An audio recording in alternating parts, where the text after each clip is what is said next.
Good afternoon.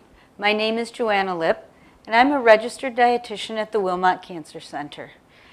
This afternoon, I'm going to talk to you about part 2 of our series on nutrition in chemotherapy. Today, we're going to focus on the side effects that can happen with chemotherapy and other treatments, and some ways to manage those with nutrition. Right now, I'm going to step away from the screen and I will narrate and walk you through our slides. Nutrition during chemotherapy, part 2, nutrition-related side effects. Our objective for this part is to review tips to help manage nutrition-related side effects from chemotherapy. Please note, these are general guidelines and may not apply to everyone. For individualized recommendations based on your cancer site, treatment plan, medical history, and side effects, please consult with your medical oncology team and/or your registered dietitian. To schedule a free nutrition consultation, please call either of the numbers listed below.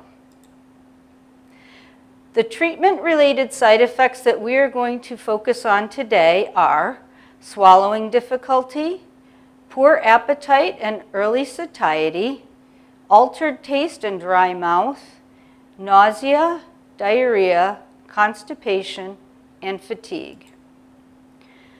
Swallowing difficulty. This may happen if you are having treatment to your head and neck area, or if you have an esophageal cancer. Sometimes it can happen with intense chemotherapies that give you a lot of mouth sores and what is termed mucositis. In order to manage this, the first thing you'll probably need to do is modify textures. You may find that you need softer foods in smaller pieces, and a blender or food processor may help you to chop or even puree your food to a consistency that is easier to swallow. Feel free to blend foods if there are texture variances that are difficult for you to handle. One example is soup. Soup is actually 2 textures in one. It is solid pieces in a liquid. Sometimes this is difficult for people to manage if they're having trouble swallowing, so feel free to take your chicken noodle soup and put it in the blender. You may want to avoid bread unless it's modified, such as being soaked or toasted. This may sound odd because bread seems like it would be a soft food that would be easy to eat, but a lot of patients experience bread getting sort of stuck in their mouth or gluey feeling as they're trying to swallow it. Bread may be better tolerated in the form of something like a grilled cheese sandwich, perhaps dipped in soup, or as something like chicken a la king over bread or a biscuit. It's often very helpful to add moisture. This can be done with gravies and sauces, such as pre-made gravies that you can buy in the store, Alfredo sauces, cheese sauce, soup. Cheese soup actually makes a great cheese sauce, pestos, flavored oils. Some people even find condiments like cranberry jelly and things like mayonnaise. Just add enough moisture to help them get food down. Casseroles are often softer foods, but sometimes they can seem rather sticky. It's easy to thin them out and give them a better texture by adding a little extra butter and/or milk. This would particularly apply to something like macaroni and cheese that can get sticky and thick with time. Some patients actually need to thicken liquids because thin liquids like water are difficult to swallow. If you are told that you should have thickened liquids, please follow the directions that you are given. Some people find commercial supplements or homemade shakes and smoothies are very easy to swallow, and you can actually get good nutrition from some of those, so feel free to use those if you need them. You may also need to consider a temporary feeding tube to meet your nutrition and hydration needs. Please don't look on that as something that's detrimental. It's just a tool to help you get through your treatment. You may also be asked to see a speech therapist to help you swallow more safely. This is especially true if you're having radiation therapy to your mouth or throat. I just want to touch quickly on smoothies and juicing. There isn't really a accepted definition of what a smoothie is. We use the term smoothie to mean something that includes a protein source. And there are lots of things that you can use as a protein source. You can use soy milk, cow's milk, or any plant-based milk, nut butters, tofu, yogurt, even protein powder if that's what you tolerate the best. And generally speaking, people will put fruits and vegetables in the blender with one of these protein sources. That's what we generally refer to as a smoothie. Juicing generally does not include a protein source. Typically, people place several different fruits and vegetables in a juicer and just extract the juice. This is not a balanced food. It is high in carbohydrates and low in fiber and generally has very little protein as well. This is a great way to add extra fruits and vegetables to your diet on occasion if you're having trouble getting them in, but it's probably not something you want to use on a real regular basis. A few tips for making smoothies. Only use the edible parts. There are blenders on the market that suggest that you can throw an entire avocado or other stone fruits into the blender and the blender will blenderize the entire fruit. But we would suggest that if you would not normally eat pits or rinds of certain fruits and vegetables, that you not put them in the blender. We also recommend that you don't juice more fruits and vegetables than you can typically eat in a given day. All produce should be washed very well. And we do recommend the use of organic produce if you can find it and afford it. Certainly include more vegetables than fruits. Please recall that these are generally not a complete source of nutrition, and they are intended to supplement other foods in your diet. Another symptom that people often have is poor appetite and early satiety. Early satiety means filling up real fast. In order to manage both of these complications, it is often best to have small, frequent meals, usually every 2 to 3 hours. Some people who don't feel hungry at all may need to set a timer or have a family member remind you that it's time to eat or drink something. We recommend that you try to include a protein source and at least one other food group when you have a small meal or a snack. Eat whatever is appealing at that time of day. There aren't any rules about what you can have. If you feel like having breakfast foods at dinner time, go ahead.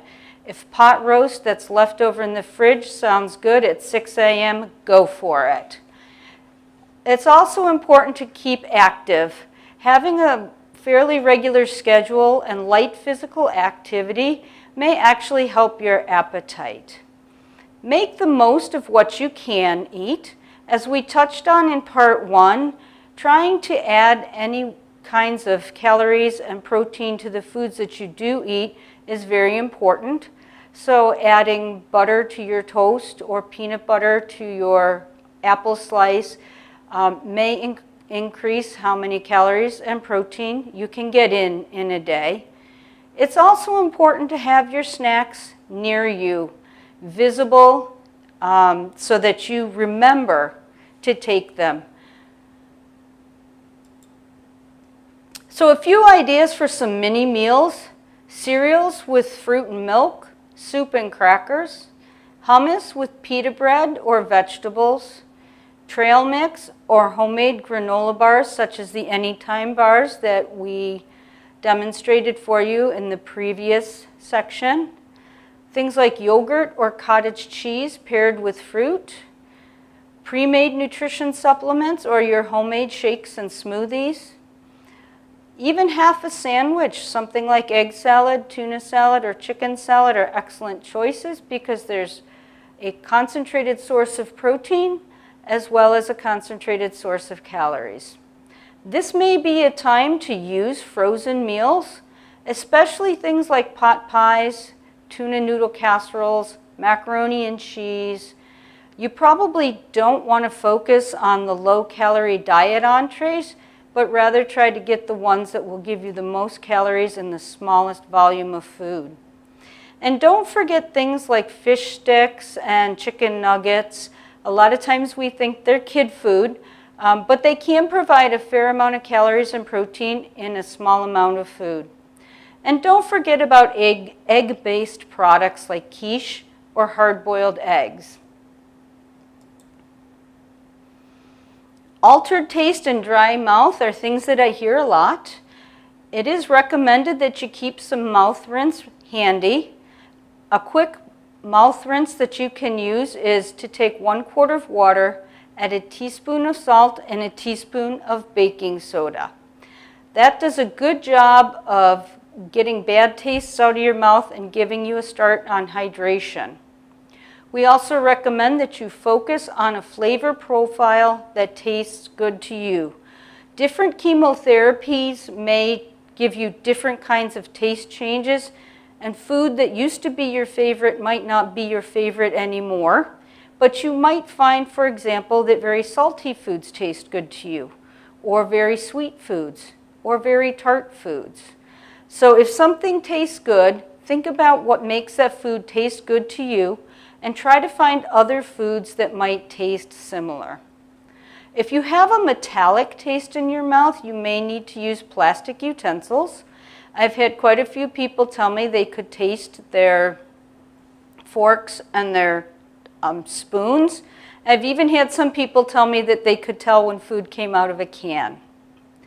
It may be helpful if you have an altered sense of taste that comes with an altered sense of smell to have other people help you with food preparation. And you may find that cold or room temperature foods are sometimes more appealing. You may also want to avoid very strong odors, not only from foods but from other things as well. And sip fluids throughout the day in order to stay hydrated. You can use mouth moisturizers like Biotin and Xylamelts, and you can also add moisture to food with things like gravies and sauces that we talked about on the previous slide. Nausea and taste changes together are probably some of the most common side effects that we see. Small, frequent meals usually are better when people have nausea, and oftentimes people do better with bland foods like soups, toast, yogurt, plain cereals. But there really aren't any rules, and if there's something that tastes good to you and doesn't upset your stomach, you should go ahead and feel free to eat it. Chemotherapy, we know, causes nausea, and some cause more nausea than others. There has been a lot of research in this area, and the doctors and nurses have come up with a list of which antiemetics are most likely to help with which chemotherapies. So if you have been prescribed medications for nausea, feel free to take them on a regular basis as directed. You may also want to try dry foods first thing in the morning, sometimes a few plain Cheerios or crackers before you get out of bed, just like if you had morning sickness. May actually start your day off better by controlling your nausea. But you may also need to nibble on those things throughout the day. Also, some people find that liquids may be better tolerated than solids, or sometimes the other way around. Don't forget about ginger. Ginger does have compounds that help fight nausea. You can use ginger in several different ways. It's very easy to make homemade ginger tea from a ginger root. Just get a good size root, peel it, cut it into 1-inch pieces, boil it with some water, and you can add lemon or honey as desired. You can also have ginger in your foods or as crystallized ginger candy. you may find it helpful to limit food aromas and other odors. One way to do this may be to cover foods and drinks, so to put things in, say, a covered container with a straw. Use exhaust fans and open windows while foods are cooking. You may have to have other people prepare food if the smell of food cooking is too bothersome to you. And again, you may find that cold or room temperature foods have less smell and therefore may be easier for you to eat. And you may do well to focus on getting your fluids in between your meals instead of trying to get everything in one fell swoop. Another common complication is diarrhea. The same small frequent meals will often work to help with this. And in general, you want to follow a diet that's a little bit blander, a little bit lower in fiber. So you want to limit raw fruits and vegetables, especially those with skins and seeds, and things like legumes and whole grains that may move quickly through anyone's GI tract. But you do want to include foods that have something called soluble fiber because that helps bulk up the stool. These are things like bananas, applesauce, oatmeal, white rice, barley, canned pears, and rice congee soup. You may want to cut down your intake of sweets and fats and consider food sources of probiotics like yogurt and kefir. We recommend that you drink plenty of fluids in order to replace losses from diarrhea. The best things are things like tomato juice or V8 juice that have electrolytes, including salt, without a lot of sugar or a lot of fat. You don't want to have too much fruit juice, and you want to limit things that have a lot of caffeine. Again, similar to the anti-nausea medications, feel free to talk to your team about using anti-diarrheal medications. You may also find it helpful to recline, to rest in a reclining position after your meals. Some medications actually cause the opposite effect and cause constipation. Things that you can do to help with this are to make sure that you have an adequate fluid intake, and sometimes a hot beverage first thing in the morning or before your normal first bowel movement of the day will actually help to stimulate that to get going. Some people find that prune juice or prunes are helpful. It's also important in this case to increase your dietary fiber intake. So in this case, you want to add more fruits and vegetables, whole grains, nuts, and seeds into your diet. And you may even be instructed to take a fiber supplement such as Metamucil or Consul. Again, physical activity may be helpful in getting your GI tract going. And always follow the bowel regimen instructions provided by your oncology team. So if they've given you medications, make sure you have them on hand and use them as directed. Fatigue is very common for people undergoing cancer treatment. Again, light physical activity can be key. This might sound counterintuitive, but we have actually found that exercise is helpful for managing fatigue, and a lot of that research actually came out of the Pluta Integrative Oncology Center. Small frequent meals may also help. You got to keep your body fueled as you're going through your day.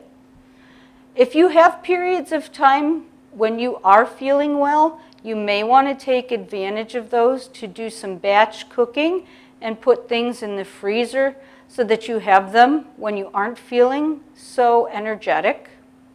You may also need to have others help you with shopping and meal preparation. There are things like websites like mealtrain.com where you can have people make specific recipes for you. You may want to consider grocery shopping or delivery services like Instacart or Walmart. And there are programs like Meals on Wheels that can be helpful as well. Take shortcuts by using ready-to-use produce or frozen fruits and vegetables in order to make any meals that you are making. And keep easy snack foods on hand. Things like dried fruit, crackers, yogurt, cheese, healthy canned soups or stews, frozen entrees, soups, those sorts of things. The Wilmot Cancer Institute website has a lot of online nutrition resources. You can see them here. If you are viewing this from the Pluta Oncology website, those links will be active, and you can actually click on our Healthy Foods to Increase Calories and Protein cookbook, and you can certainly look at any of the other services that we offer. Once again, to schedule a free nutrition consultation, you can schedule at either Pluta or at the Strong Hospital location of Wilmot by calling the numbers that are listed.